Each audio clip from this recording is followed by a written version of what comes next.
Hi friends, ನಮಸ್ತೆ. ಚಿರು ಕನ್ನಡ ಬ್ಲಾಗ್ಗೆ ಸ್ವಾಗತ. ನಾನು ನಿಮ್ಮ ರಕ್ಷಿತಾ ನಾಗರಾಜ್. ಈ ವಿಡಿಯೋ ಸ್ಟಾರ್ಟ್ ಮಾಡೋಕ್ಕಿಂತ ಮೊದಲು ಯಾರ್ಯಾರು ನನ್ನ ವಿಡಿಯೋ ನೋಡ್ತಾ ಇದ್ದೀರಾ, ಪ್ಲೀಸ್ ಸಬ್ಸ್ಕ್ರೈಬ್ ಮಾಡ್ಕೊಳ್ಳಿ, ಹಾಗೆ ಬೆಲ್ ಬಟನ್ನ ಆನ್ ಮಾಡಿಕೊಡಿ. ಈ ವಿಡಿಯೋ ಇಷ್ಟ ಆದರೆ ಒಂದು ಲೈಕ್ ಕೊಡೋದನ್ನು ಮರಿಬೇಡಿ ಅಂತ ಹೇಳ್ತಾ ವಿಡಿಯೋನ ಸ್ಟಾರ್ಟ್ ಮಾಡೋಣ ಬನ್ನಿ. ಇವತ್ತು ನಾವು ಮುರುಡೇಶ್ವರಕ್ಕೆ ಬಂದಿದ್ದೀವಿ. ನಾವು ಬಂದಾಗ ಸುಮಾರು ಒಂದು 3 ಗಂಟೆ ಆಗಿರ್ಬೋದು. ನಾವು ಸ್ವಲ್ಪ ಬಿಸಿಲು ಕಮ್ಮಿ ಆದಮೇಲೆ ಬಂದ್ವಿ. ನೋಡಿ, ಫಸ್ಟು ಬಂದಷ್ಟೇ ನಾವು ದೇವಸ್ಥಾನಕ್ಕೆ ಹೋಗಲಿಲ್ಲ, ಬೀಚಿಗೆ ಬಂದ್ವಿ. ನನ್ನ ತಮ್ಮ ಮೊಬೈಲ್ಗೆ ವಿಡಿಯೋ ಮಾಡಲಿಕ್ಕೆ ಅಂತಲೇ ಕವರ್ ತೊಗೊಂಬಂದ. ಹೋಗಿ ಇಲ್ಲಿ ಮೊಬೈಲ್ಗಳಿಗೆ ಹಾಕಲಿಕ್ಕೆ ಅಂತ ಹೇಳ್ಬಿಟ್ಟು ಕವರ್ಗಳು ಸಿಗ್ತವೆ. ಆ ಥರ ಒಂದು ಅಂದರೆ ಕತ್ತಿಗೆ ಹಾಕೋಣ ಅಂಥದ್ದು ಆ ಥರ ತೊಗೊಂಬಂದು ವೀಡಿಯೋಗಳನ್ನು ಮಾಡ್ತಾಯಿದ್ದಾನೆ. ನೋಡಿ ಎಷ್ಟು ಜನ ಇದೆ. ಬೋಟಲ್ಲಿ ಸಹ ಹೋಗೋರು ಸಹ ಇಲ್ಲಿ ಹೋಗ್ಬೋದು. ಅದಿಲ್ಲ ಅಂತ ಹೇಳಿದ್ರೆ ಇಲ್ಲೇ ದಡದಲ್ಲಿ ಆಡೋರು ಆಡ್ತಾರೆ. ನಾವು ಇಲ್ಲೇ ದಡದಲ್ಲಿ ಆಡಿದ್ವಿ. ನೋಡಿ, ಸಂಜೆ ಟೈಮ್ನಲ್ಲಿ ಎಷ್ಟು ಚೆನ್ನಾಗಿ ಕಾಣಿಸುತ್ತೆ ವೀವ್ ಅಂತೇಳಿ. ದೇವಸ್ಥಾನ ತುಂಬ ಚೆನ್ನಾಗಿ ಕಾಣಿಸುತ್ತೆ ಅಂತಲೇ ಹೇಳ್ಬೋದು.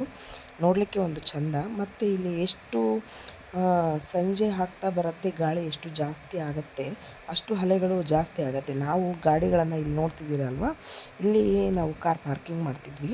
ನೀರು ಎಲ್ಲಿಗೆ ಬಂದಿತ್ತು ಅಂದರೆ, ನಾವು ಅಲ್ಲಿ ಕಾರ್ ಪಾರ್ಕಿಂಗ್ ಮಾಡಿದಾಗ ಅಲ್ಲಿ ಸುಮಾರು ಒಂದು 5 ಗಂಟೆ ಆಗಿರ್ಬೋದು ನಾವು ದೇವಸ್ಥಾನಕ್ಕೆ ಹೊರಟಾಗ ಇಲ್ಲಿಂದ ಬೀಚಿಂದ. ಆವಾಗ ನೋಡಿ, ನೀರು ನಾವು ಕಾರು ನಿಲ್ಲಿಸಿರೋ ಜಾಗದಲ್ಲಿ ಬರ್ತಾಯಿತ್ತು. ಹಾಗಾಗಿ ನಾವು ಸಂಜೆ ಜಾಸ್ತಿ ಹೊತ್ತಿರೋದು ಬೇಡ ಅಂತ ಹೇಳಿಬಿಟ್ಟು ಅಲ್ಲಿಂದ ರಿಟರ್ನ್ ನಾವು ದೇವಸ್ಥಾನಕ್ಕೆ ಹೊರಟ್ವಿ. ನೋಡಿ, ನಾವು ದೇವಸ್ಥಾನದ ಮುಂಭಾಗದಲ್ಲಿ ಇದ್ದೀವಿ. ಇಲ್ಲಿ ಕೆಲಸ ನಡೀತಿತ್ತು ದೇವಸ್ಥಾನದ ಮುಂಭಾಗದಲ್ಲಿ. ಅಲ್ಲಿ ಏನು ಮಾಡ್ತಿದ್ರು ಅಂತ ಗೊತ್ತಿಲ್ಲ, ಬಟ್ ಗೋಪುರದ ಮೇಲೆ ಏನೋ ಕೆಲಸ ಮಾಡ್ತಿದ್ರು. ಎಲ್ಲ ಕಂಬಿಗಳನ್ನೆಲ್ಲ ಕಟ್ಕೊಂಡು ನೋಡಿ ತೋರಿಸ್ತಾ ಇದ್ದೀನಿ. ಅಲ್ಲಿ ಕೆಲಸ ನಡೀತಾ ಇತ್ತು. ಹಾಗಾಗಿ ನಾವು ಹಾಗೆ ಮುಂದೆ ಹೋಗ್ತಾ ಇದ್ವಿ. ಅಲ್ಲೇ ಒಂದು ಫೋಟೋವನ್ನು ತೆಗೆಸ್ಕೊಂಡ್ವಿ. ನಿಮಗೆ ಯಾರೆಲ್ಲ ಇದಕ್ಕೆ ಮುರುಡೇಶ್ವರಕ್ಕೆ ಹೋಗಿದ್ದೀರಾ ಅವರಿಗೆ ಗೊತ್ತಿರತ್ತೆ ಅನಿಸುತ್ತೆ. ಎಲ್ಲ ಫೋಟೋ ತೆಗೆಸ್ಕೊಳ್ರಿ ಅಂತ ಫುಲ್ ಬೆನ್ನು ಬಿದ್ದುಬಿಡ್ತಾರೆ. ಅಲ್ಲೇ ಹೋಗಿ ನಾವೇ ಒಂದು ಫ್ಯಾಮಿಲಿ ಫೋಟೋನ ಫುಲ್ಲು ದೇವಸ್ಥಾನದ ಮುಂದೆ ನಿಂತ್ಕೊಂಡು ಒಂದು ಫೋಟೋ ತೆಗೆಸ್ಕೊಂಡು, ಬೀಚಲ್ಲೂ ಸಹ ನಮ್ಮ ಚಿನ್ನಿ ಮತ್ತು ಅವರ ಅಪ್ಪಾಜಿ ನಾವು ಎಲ್ಲ ಸೇರಿ ಒಂದು ಫುಲ್ ಫೋಟೋ ತೆಗೆಸ್ಕೊಂಡ್ವಿ. ಸಪ್ರೇಟು ನಮ್ಮ ಅತ್ತೆಯವ್ರದ್ದು ಒಂದು ಸಪ್ರೇಟ್ ಫೋಟೋ ತೆಗೆಸ್ಕೊಂಡ್ವಿ, ಮತ್ತು ಚಿನ್ನಿದು ಸಹ ಅವರ ಅಪ್ಪಾಜಿದು ಸಹ ಒಂದು ಸಪ್ರೇಟ್ ಫೋಟೋ ತೆಗೆಸ್ಕೊಂಡ್ವಿ. ನೋಡಿ, ಇಲ್ಲಿ ಗುಡಿ ಮುಂದೆ ದೇವಸ್ಥಾನದ ಮುಂದೆ ಆ ಫೋಟೋ ತೆಗೆಸ್ಕೊಂಡಷ್ಟೇ ಇಲ್ಲಿ ಒಳಗೆ ಎಂಟ್ರಿ ಆಗ್ತೀವಿ. ಇಲ್ಲಿ ಎಂಟ್ರಿ ಆದಷ್ಟೇ ಇಲ್ಲಿ ನಿಮಗೆ ಹಣ್ಣು ಕಾಯಿ ಪ್ರಸಾದಗಳಿಗೆ ಅಮೌಂಟ್ ಇರುತ್ತೆ. ಬೇಕಾದ್ರೆ ಅದನ್ನು ಅಮೌಂಟ್ ಕೊಟ್ಬಿಟ್ಟು ನೀವು ಪ್ರಸಾದನ ತೊಗೊಳ್ಬೋದು. ಇಲ್ಲಿ ಕೌಂಟ್ರ್ಗಳಿದೆ ನೋಡಿ, ಆ ಕಡೆಯಿಂದ ಕೌಂಟ್ರಿದೆ, ಈ ಕಡೆಯಿಂದ ಕೌಂಟ್ರಿದೆ. ಈ ಕಡೆ ಸೈಡು ಹಣ್ಣು ಕಾಯಿ ಮತ್ತು ಪ್ರಸಾದಕ್ಕೆ ಇದೆ. ಅಲ್ಲಿ ನಾವು ಅಲ್ಲೇನು ತೊಗೊಳ್ಲಿಲ್ಲ. ಫಸ್ಟು ನಾವು ದೇವಸ್ಥಾನಕ್ಕೆ ಹೋಗಿ ಬಂದುಬಿಡೋಣ ಅಂತ ಹೇಳ್ಬಿಟ್ಟು ಹೊರಟ್ವಿ. ಅಲ್ಲಿಂದ ಬಂದ್ವಿ. ಮುಂದೆ ಇಲ್ಲಿ ನೋಡಲಿಕ್ಕೆ ಮಾತ್ರ ತುಂಬ ಚೆನ್ನಾಗಿದೆ. ನಾನು ಇದೇ ಫಸ್ಟು ಟೈಮು ಮುರುಡೇಶ್ವರಕ್ಕೆ ಬಂದಿರೋದು, ಹಾಗಾಗಿ ನಿಮಗೆಲ್ಲ ಹೊಸದೇ. ಯಾರೆಲ್ಲ ಹೋಗಿದ್ದೀರಾ ನನಗೆ ಕಮೆಂಟ್ ಹಾಕಿ ಮುರುಡೇಶ್ವರಕ್ಕೆ. ನನಗೂ ಸಹ ಗೊತ್ತಾಗುತ್ತೆ ನೀವು ಯಾರೆಲ್ಲ ಹೋಗಿದ್ದೀರಾ ಅಂತ ಹೇಳ್ಬಿಟ್ಟು. ನೋಡಿ, ನಮ್ಮ ಚಿನ್ನಿ ಅವ್ರ ಪಪ್ಪ ವೀಡಿಯೋ ಮಾಡ್ತಿದ್ರೆ ಬಾ ಅಂತ ಕರೀತಿದ್ದಾನೆ. ಅದಾದ ನಂತರ ಈ ಕಡೆ ಸೈಡು ಇವಾಗ ಏನು ನಾವು ಬೀಚಲ್ಲಿ ತೋರಿಸಿದ್ನಲ್ಲ, ಅದರ ಆ ಪಕ್ಕದಲ್ಲಿ ಮುರುಡೇಶ್ವರ ದೇವಸ್ಥಾನದ ಪಕ್ಕದಲ್ಲಿ ಈ ಕಡೆ ಸೈಡ್ ಅದೇ ಇನ್ನೊಂದು ಭಾಗ ಇದೆ ಅಲ್ಲಿ. ಬಟ್ ನನಗೆ ಅಲ್ಲಿ ಏನು ಮಾಡ್ತಾರೆ ಅಂತ ಗೊತ್ತಿಲ್ಲ. ಬೋಟ್ಗಳೆಲ್ಲ ನಿಂತಿದೆ ಅಲ್ಲಿ ಬೋಟ್ಗಳೆಲ್ಲ ನಿಂತಿದೆ. ಬಟ್ ಅಲ್ಲಿ ಏನು ಮಾಡ್ತಾರೆ ಅಂತ, ಅಲ್ಲಿ ಜನಗಳು ಇರಲಿಲ್ಲ. ಮತ್ತು ಯಾವುದೇ ರೀತಿ ಗಲೀಜು ಸಹ, ಅಂದರೆ ಗಲೀಜು ಅಂತ ಹೇಳಿದ್ರೆ ಕಡ್ಡಿ ಕಸರೆಲ್ಲ ಏನೂ ಬಿಸಾಕಿರಲಿಲ್ಲ. ಅದಾದ ಮೇಲೆ ಇನ್ನೊಂದು ಫೋಟೋ ತೆಗೆಸ್ಕೊಂಡ್ವಿ ನಾವು ಇಲ್ಲೇ. ಯಾಕಂತ ಹೇಳಿದ್ರೆ ಅಲ್ಲಿ ಹಿಂದೆ ಬ್ಯಾಕ್ಗ್ರೌಂಡು ನೋಡಿ ಇದೇ ಅಲ್ವಾ, ಹಾಗಾಗಿ ಚೆನ್ನಾಗಿ ಕಾಣಿಸುತ್ತೆ ಅಂತ ಹೇಳ್ಬಿಟ್ಟು ಬ್ಯಾಕ್ಗ್ರೌಂಡು ಇದರ ತೊಗೊಂಡ್ವಿ. ಇಲ್ಲಿ ನೋಡಿ, ಖಾಲಿ ಬೋಟ್ಗಳು ಹೋಗಿದೆ. ಬಟ್ ಇಲ್ಲಿ ಏನು ಮಾಡ್ತಾರೆ ಅಂತ ನನಗೂ ಸಹ ಗೊತ್ತಿಲ್ಲ. ಏನು ಇಲ್ಲಿಂದ ಆ ಕಡೆ ಸೈಡ್ ಶಿಫ್ಟ್ ಮಾಡ್ತಾರೋ ಏನು ನನಗೂ ಸಹ ಗೊತ್ತಿಲ್ಲ. ಗೊತ್ತಿದ್ರೆ ಒಂದು ಕಮೆಂಟ್ ಹಾಕಿ, ನನಗೂ ಸಹ ಗೊತ್ತಾಗುತ್ತೆ ಈ ಕಡೆ ಅಂದರೆ ಬೋಟಿಂಗ್ ಕರ್ಕೊಂಡು ಹೋಗ್ತಾರೆ ಏನು ಅಂತ ಹೇಳ್ಬಿಟ್ಟು. ನೋಡಿ, ಇದೇ ದೇವಸ್ಥಾನದ ಒಳಗೆ ಬರ್ತಾನೆ ಇಲ್ಲಿ ಸುತ್ತಲೂ ಸಹ ತುಂಬ ಚೆನ್ನಾಗಿದೆ. ಇದಾದ ಮೇಲೆ ನಾವು ಶಿವನ ಇದ್ರ ಹತ್ರ ಹೋದ್ವಿ. ಮೇಲೆ ಇಲ್ಲಿ ನೋಡಿ, ಇಲ್ಲಿ ಹತ್ಕೊಂಡು ಹೋದರೆ ಅಲ್ಲಿ ಅದೇನು ಮೂರ್ತಿ ಇದೆ ಅಲ್ವಾ, ಅಲ್ಲಿಗೆ ಹೋಗ್ತೀವಿ ನಾವು. ಇಲ್ಲಿ ತುಂಬ ಜನನೇ ಇದ್ದರು. ಇಲ್ಲಿ ಯಾವಾಗಲೂ ಜನಗಳು ಬರ್ತಿರ್ತಾರೆ. ಯಾಕಂದ್ರೆ ಒಂಥರ ಟೂರಿಸ್ಟ್ ಪ್ಲೇಸ್ ಥರ ಇದು. ಹಾಗಾಗಿ ಯಾವಾಗಲೂ ಜನಗಳು ನೋಡೋರು ಇದ್ದೇ ಇರ್ತಾರೆ. ತುಂಬ ಚೆನ್ನಾಗಿದೆ ನೋಡಲಿಕ್ಕೂ ಸಹ. ನೋಡಿ, ಇದು ಮೇಲಿಂದ ನಿಂತ್ಕೊಂಡು ನೋಡಿದ್ರೆ ವ್ಯೂ ಎಷ್ಟು ಚೆನ್ನಾಗಿ ಕಾಣಿಸುತ್ತೆ. ಸುತ್ತಲೂ ಸಹ ತುಂಬಾ ಚೆನ್ನಾಗಿದೆ. ನಾವು ಹೋಗಿದ್ದು ಸಂಜೆ ಟೈಮ್ ಆಗಿರೋದ್ರಿಂದ ಅದೇನೋ ಒಂಥರ ತಂಪು ಹೌದು. ಯಾವುದೇ ಬಿಸಿಲಿಗೆ ತುಂಬ ಬಿಸಿಲಿದೆಪ್ಪ ಅನ್ನೋ ಹಾಗೂ ಇಲ್ಲ, ತುಂಬ ತಂಪಿದೆ ಅಂತಲೂ ಇಲ್ಲ, ಒಂದು ಮೀಡಿಯಮಲ್ಲಿತ್ತು ನಾವು ಹೋದಾಗ.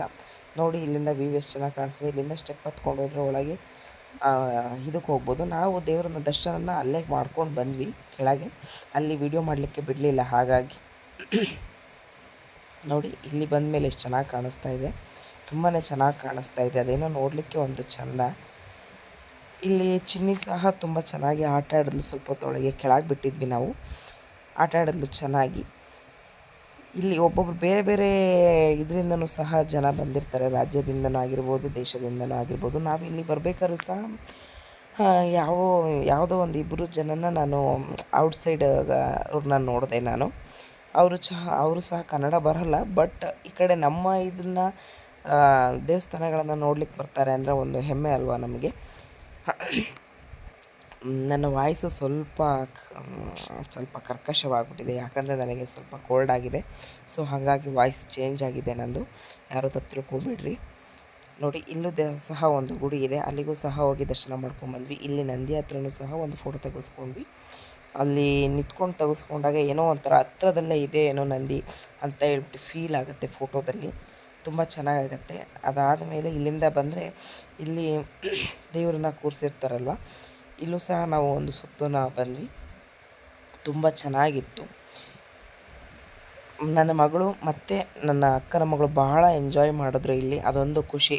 ನಮಗೇನು ಅನ್ನಿಸ್ತು ಅನ್ನೋದಕ್ಕಿಂತ ಮಕ್ಳಿಗೆ ಏನು ಅನ್ನಿಸ್ತು ಅನ್ನೋದು ಭಾಳ ಇಂಪಾರ್ಟೆಂಟ್ ಆಗುತ್ತೆ. ಯಾಕಂದರೆ ಅವರಿಗೋಸ್ಕರನೇ ಬಂದಿರ್ತೀವಿ. ಅವರು ಯಾವಾಗಲೂ ಮನೇಲಿ ಇದ್ದೇ ಅವರಿಗೆ ಚೇಂಜಸ್ ಇರಬೇಕಲ್ವ, ಅವಾಗೊಂದು ಖುಷಿ ಪಡ್ತಾರಲ್ವ, ಅದೇ ಸಾಕಲ್ವ ನಮಗೆ ಅವ್ರು ಖುಷಿ ಪಡೋದು. ಹಾಗಾಗಿ ನಾವು ಬಂದಿದ್ದಕ್ಕೂ ಅವ್ರು ಖುಷಿಪಟ್ಟಿದ್ದಕ್ಕೂ ತುಂಬಾ ಯೂಸ್ ಆಯಿತು ಅಂತಲೇ ಹೇಳ್ಬೋದು. ನನ್ನ ಮಗಳು ನೀರಿನಲ್ಲಿ ತುಂಬಾ ಎಂಜಾಯ್ ಮಾಡಿದ್ಲು. ಅವಳಿಗೆ ನೀರು ಬಿಟ್ಟು ಬರಲಿಕ್ಕೆ ಏನೋ ಒಂಥರ ಇಷ್ಟನೇ ಇಲ್ಲ. ಅವ್ರ ಅಪ್ಪಾಜಿ ಕರ್ಕೊಂಬಂದರೂ ಸಹ ನೀರಲ್ಲೇ ಹೋಗೋಣ ಅಂತ. ನಮ್ಮ ದೊಡ್ಡೋಳು ಅಷ್ಟೇ, ನಮ್ಮ ಅಕ್ಕನ ಮಗಳು, ಅವಳಿಗೂ ಸಹ ನೀರಂದರೆ ಬಹಳ ಇಷ್ಟ. ನೀರಲ್ಲಿ ಇಳಿದ್ರೆ ಬರೋಕ್ಕೆ ಇಷ್ಟ ಆಗಲ್ಲ. ನೋಡಿ ಸಂಜೆ ಹೊತ್ತು ಸೂರ್ಯಂದು ಅದು ಮುಳುಗುವಾಗ ಎಷ್ಟು ಚೆನ್ನಾಗಿ ಕಾಣಿಸುತ್ತೆ ಅಲ್ವಾ, ತುಂಬಾ ಚೆನ್ನಾಗಿ ಕಾಣಿಸುತ್ತೆ. ಮಕ್ಕಳಿಗೇನೋ ಒಂಥರ ನೀರಂದ್ರೆ ಅಟ್ರಾಕ್ಷನ್ ಜಾಸ್ತಿ, ನೀರನ್ನು ಬಿಟ್ಟು ಬರೋದೇ ಇಲ್ಲ ಅಂತ ಹೇಳ್ತಾರೆ. ನೋಡಿ ಇನ್ನೊಂದು ಸರಿ ವ್ಯೂ ಎಷ್ಟು ಚೆನ್ನಾಗಿದೆ ಅಂತ ಹೇಳ್ಬಿಟ್ಟು, ಏನೋ ಒಂಥರ ಇಲ್ಲಿ ನೋಡ್ಬೇಕಾದ್ರೆ ಅದೇನೋ ಈ ಸೂರ್ಯ ಮುಳುಗ್ಬೇಕಾದ್ರೆ ಒಂದು ವ್ಯೂ ನೋಡೋದೇ ಒಂದು ಚೆಂದ ಅಲ್ವಾ. ಇನ್ನೊಂದು ಏನಪ್ಪ ಅಂತ ಹೇಳಿದ್ರೆ, ನಾವು ಇಲ್ಲಿ ಕಂಪ್ಲೀಟಾಗಿ ನೋಡಲಿಕ್ಕೆ ಆಗಲಿಲ್ಲ, ಯಾಕಂದರೆ ಬಂದು ಸ್ವಲ್ಪ ಲೇಟ್ ಆಗಿರೋದ್ರಿಂದ ಬೀಚಲ್ಲೇ ಅರ್ಧ ನಮ್ಮದು ಟೈಮು ಕಳೆದೋಗ್ಬಿಡ್ತು. ಹಾಗಾಗಿ ಮೇಲೆ ಬಂದು ಕಂಪ್ಲೀಟಾಗಿ ಎಲ್ಲ ದೇವಸ್ಥಾನಗಳನ್ನು ನೋಡಲಿಕ್ಕೆ ಆಗಲಿಲ್ಲ. ಕೆಲವೊಂದು ದೇವಸ್ಥಾನಗಳನ್ನು ಸಹ ನಾವು ಬಿಟ್ವಿ. ಅದೇ ಹೇಳಿದೆ ಅಲ್ವಾ, ಏನು ಪಕ್ಕದಲ್ಲಿದೆ ಅಲ್ವಾ, ಈ ಝೂಮ್ ಮಾಡಿ ತೋರಿಸ್ತೀನಿ ನೋಡಿ. ಇಲ್ಲಿ ಪಕ್ಕದಲ್ಲಿ ಈ ದೇವಸ್ಥಾನಕ್ಕೆ ಹೋಗಿ ಬಂದ್ವಿ. ಇಲ್ಲಿ ಎಲ್ಲ ನೋಡಿಕೊಂಡು ಬಂದ್ವಿ. ಅಷ್ಟೊತ್ತರಲ್ಲಿ ಟೈಮ್ ಆಗೋಗಿತ್ತು ನಮಗೆ, ಯಾಕಂದರೆ ಮತ್ತೆ ನಾವು ಊರಿಗೆ ಹೋಗ್ಬೇಕಿತ್ತಲ್ವ ರಿಟರ್ನು. ಹಾಗಾಗಿ ಮತ್ತೆ ಇಲ್ಲಿಂದ ಲೇಟ್ ಆಯಿತು ಅಂದರೆ ಮತ್ತೆ ನಾವು ಮನೆಗೆ ಹೋಗಿ ಸೇರೋದು ಸಹ ಲೇಟ್ ಆಗುತ್ತೆ. ಯಾಕಂದರೆ ಮಕ್ಕಳಿರೋದ್ರಿಂದ ಸ್ವಲ್ಪ ಆದಷ್ಟು ಬೇಗ ಮನೆಗೆ ಹೋಗಿ ಸೇರಬೇಕು ಅಂದ್ಕೊಂಡು ನಾವು ಇಲ್ಲೇನು ತೋರಿಸ್ತಾ ಇದ್ದೀವಲ್ಲ ಝೂಮ್ ಹಾಕಿ, ಇಲ್ಲಿಗೆ ಹೋಗಲಿಕ್ಕೆ ಆಗಲಿಲ್ಲ ನಮಗೆ. ಇಲ್ಲಿ ಸುತ್ತಲೂ ಸ್ವಲ್ಪ ನೋಡ್ಕೊಂಬರಲಿಕ್ಕೆ ಆಗಲಿಲ್ಲ. ಹಾಗಾಗಿ ನಾವು ಇಷ್ಟನ್ನು ನೋಡಿಕೊಂಡು ಅಲ್ಲಿಂದ ಹೊರಟ್ವಿ. ಅಲ್ಲಿಂದ ಹೊರಟಷ್ಟೇ ಇಲ್ಲಿ ಒಂದು ಭೂ ಕೈಲಾಸ ಗುಹೆ ಅಂತ ಹೇಳ್ಬಿಟ್ಟು ಒಂದನ್ನು ಕಟ್ಟಿದ್ರು. ಅಲ್ಲಿ ಏನಿದೆ ನಮ್ಮ ಮನೆಯವ್ರಿಗೆ ನಾವು ಬೇಡ ಬನ್ನಿ ಹೋಗ್ಬಿಡೋಣ ರಿಟರ್ನು ಅಂತ ಕರೆದ್ವಿ. ಬಟ್ ನಮ್ಮ ಮನೆಯವ್ರು ಬರೋದೇ ಬಂದಿದ್ದೀವಿ, ಇದೊಂದು ಗುಹೆನ ನೋಡ್ಕೊಂಡು ಹೋಗೋಣ ಬಾ, ಅಲ್ಲಿ ಏನಿದೆ ಅಂತ ಅಂದ್ಬಿಟ್ಟು. ನಮ್ಮ ಮನೆಯವ್ರ ಎಕ್ಸ್ಪೆಕ್ಟೇಷನ್ನೇ ಬೇರೆ ಇತ್ತು, ಇಲ್ಲಿ ಏನೋ ಇದೆ ನೋಡೋಣ ಅಂತ ಹೇಳ್ಬಿಟ್ಟು. ಬಟ್ ಇಲ್ಲಿ ಒಳಗೆ ಹೋದಾಗ ಚೆನ್ನಾಗಿತ್ತು, ಆ ಥರ ಏನಿರಲಿಲ್ಲ. ಇಲ್ಲಿ ಏನಂತ ಹೇಳಿದ್ರೆ ಎಲ್ಲ ದೇವರುಗಳು ಹೇಗೆ ಇದಾಗಿದ್ದು ಅಂತ ಹೇಳ್ಬಿಟ್ಟು ಒಂದು ಗೊಂಬೆಗಳನ್ನು ಮಾಡಿಬಿಟ್ಟು ಅದನ್ನು ಶಿಲೆಗಳನ್ನು ಮಾಡಿಬಿಟ್ಟು ಇದು ಮಾಡಿದ್ದಾರೆ. ಗಣಪತಿ ಆಗಿರಬಹುದು, ಈಗ ಹಲವಾರು ದೇವತೆಗಳನ್ನು ಇಲ್ಲಿ ಶಿಲೆಗಳನ್ನು ಇಟ್ಬಿಟ್ಟು ಒಂದೊಂದು ಇದನ್ನು ಏನಂತ ಹೇಳ್ಬೋದು, ಒಂದು ಸ್ಟೋರಿನ ಕ್ರಿಯೇಟ್ ಮಾಡಿದ್ದಾರೆ. ತುಂಬ ಚೆನ್ನಾಗೇ ಇತ್ತಂತಲೇ ಹೇಳ್ಬೋದು. ಪ್ರತಿಯೊಂದನ್ನು ಸಹ ಇಲ್ಲಿ ನೋಡ್ಕೊಂಡು ಹೋದ್ವಿ ನಾವು. ನೋಡಿ ನಿಮಗೂ ಸಹ ತೋರಿಸ್ತೀನಿ. ಇಲ್ಲಿ ಒಳಗೆ ಬಂದಷ್ಟೇ ನಿಶ್ಶಬ್ದವಾಗಿರುತ್ತೆ, ಮ್ಯೂಸಿಕ್ ಕೊಟ್ಟಿರ್ತಾರೆ, ತುಂಬ ಚೆನ್ನಾಗೇ ಇರುತ್ತೆ. ಮಕ್ಕಳಿಗೂ ಸಹ ಇಷ್ಟ ಆಗುವಂತಹ ಒಂದು ಪ್ಲೇಸ್ ಅಂತಲೇ ಹೇಳ್ಬೋದು ಇದು. ಮಕ್ಕಳು ಸಹ ಎಂಜಾಯ್ ಮಾಡ್ತಾರೆ ಇದನ್ನೆಲ್ಲ ನೋಡಿಕೊಂಡು. ಯಾವ ಮಕ್ಕಳಿಗೆ ಅಂದರೆ ಮಕ್ಕಳುಗಳಿಗೆ ಇದ್ರ ಬಗ್ಗೆ ಅಷ್ಟು ಐಡಿಯಾ ಇರೋದಿಲ್ಲ, ಹಾಗಾಗಿ ಇದನ್ನೆಲ್ಲ ನೋಡ್ಕೊಂಡು ಎಂಜಾಯ್ ಮಾಡ್ತಾರೆ. ಇದನ್ನೆಲ್ಲ ನೋಡಿಕೊಂಡು ನಾವು ರಿಟರ್ನ್ ಮನೆಗೆ ಹೊರಟುಬಿಟ್ವಿ. ನಾವು ಅಲ್ಲಿಂದ ಹೊರಟಾಗ ಒಂದು 6:30ಇಂದ 7 ಗಂಟೆ ಆಗಿರ್ಬೋದು. ನಾವು ಮನೆಗೆ ಹೋಗಿ ಸೇರಿದಾಗ ಒಂದು 12 ಗಂಟೆಯಿಂದ 1 ಗಂಟೆ ಸಹ ಹತ್ರ ಆಗಿರ್ಬೋದು. ನಾವು ಬರುವ ದಾರಿಯಲ್ಲೇ ಊಟ ಗೀಟ ಎಲ್ಲ ಮಾಡ್ಕೊಂಡು ಬಂದ್ವಿ, ಮಕ್ಕಳು ಇರೋ ಸಂಬಂಧ. ಯಾಕಂದರೆ ಬಂದುಬಿಟ್ಟು ಮಕ್ಕಳಿಗೆಲ್ಲ ಮಾಡಿಸ್ಲಿಕ್ಕೆ ಲೇಟ್ ಆಗುತ್ತೆ ಅಲ್ವಾ, ಹಾಗಾಗಿ ನಾವು ಅಲ್ಲೇ ಊಟ ಮಾಡ್ಕೊಂಡು ಬಂದ್ವಿ. ಓಕೆ ಫ್ರೆಂಡ್ಸ್, ಈ ವಿಡಿಯೋ ನಿಮಗೆ ಇಷ್ಟ ಆಗಿದೆ ಅಂತ ಭಾವಿಸ್ತಾ ಇದ್ದೀನಿ. ಈ ವಿಡಿಯೋ ಇಷ್ಟ ಆಗಿದೆ ಒಂದು ಲೈಕ್ ಕೊಡೋದನ್ನು ಮರಿಬೇಡಿ. ಯಾರೆಲ್ಲ ನನ್ನ ವಿಡಿಯೋ ನೋಡ್ತೀರಾ ಪ್ಲೀಸ್ ಸಬ್ಸ್ಕ್ರೈಬ್ ಮಾಡ್ಕೊಳ್ಳಿ. ಮತ್ತು ನನ್ನ ಚಾನಲ್ಗೆ ಯಾರೆಲ್ಲ ನನ್ನ ಚಾನಲ್ಗೆ ಸಬ್ಸ್ಕ್ರೈಬ್ ಮಾಡ್ಕೊಂಡಿದ್ದೀರಾ ಅವರಿಗೆ ನನ್ನ ಹೃತ್ಪೂರ್ವಕ ವಂದನೆಗಳನ್ನು ತಿಳಿಸ್ತಾ ಇದ್ದೀನಿ. ಹೀಗೆ ನನ್ನ ಸಪೋರ್ಟ್ ಮಾಡಿ ಅಂತ ಹೇಳ್ತಾ, ಮತ್ತು ಮುಂದಿನ ಬ್ಲಾಗ್ಗಳಲ್ಲಿ ನಾನು ವೆಯ್ಟ್ ಲಾಸ್ ಜರ್ನಿ ಬಗ್ಗೆ ತೋರಿಸ್ಬೇಕು ಅಂತ ಅಂದ್ಕೊಂಡಿದ್ದೀನಿ. ನಿಮಗೆ ಯಾರಿಗೆಲ್ಲ ಇಂಟ್ರೆಸ್ಟ್ ಇದೆ ಪ್ಲೀಸ್ ಕಮೆಂಟ್ ಮಾಡಿ, ನನಗೂ ಸಹ ಗೊತ್ತಾಗುತ್ತೆ ಯಾರಿಗೆಲ್ಲ ಇಂಟ್ರೆಸ್ಟ್ ಇದೆ ಅಂತ ಹೇಳಿಬಿಟ್ಟು. ಆರೋಗ್ಯಕರವಾಗಿ ತೂಕವನ್ನು ಹೇಗೆ ಇಳಿಸೋದು ಅಂತ ಹೇಳಿಬಿಟ್ಟು ತಿಳ್ಕೊಳ್ಳೋಣ ಮುಂದಿನ ಬ್ಲಾಗ್ಗಳಲ್ಲಿ. ಮತ್ತು ನೀವು ಯಾವುದೇ ರೀತಿ ಅಮೌಂಟ್ ಕಟ್ಬಿಟ್ಟು ಬೇರೆ ಕಡೆ ಹೋಗ್ಬಿಟ್ಟು ವೆಯ್ಟ್ ಲಾಸ್ ಮಾಡಬೇಕು ಅನ್ನೋ ಅವಶ್ಯಕತೆ ಇರೋದಿಲ್ಲ. ಮನೆಯಲ್ಲೇ ನಾವು ಹೇಗೆ ತೂಕವನ್ನು ಇಳಿಸ್ಕೊಳ್ಳೋದು ಅಂತ ಹೇಳ್ಬಿಟ್ಟು ನೋಡೋಣ ನೆಕ್ಸ್ಟ್ ಬ್ಲಾಗಲ್ಲಿ. ಓಕೆ ಫ್ರೆಂಡ್ಸ್, ಈ ವಿಡಿಯೋ ಇಲ್ಲಿಗೆ ಎಂಡ್ ಮಾಡ್ತಾಯಿದ್ದೀನಿ. ಮತ್ತೊಂದು ಇಂಟ್ರೆಸ್ಟಿಂಗ್ ವಿಡಿಯೋದೊಂದಿಗೆ ನಿಮ್ಮ ಮುಂದೆ ಬರ್ತೀನಿ. ಅಲ್ಲಿವರೆಗೂ ನಮಸ್ಕಾರ.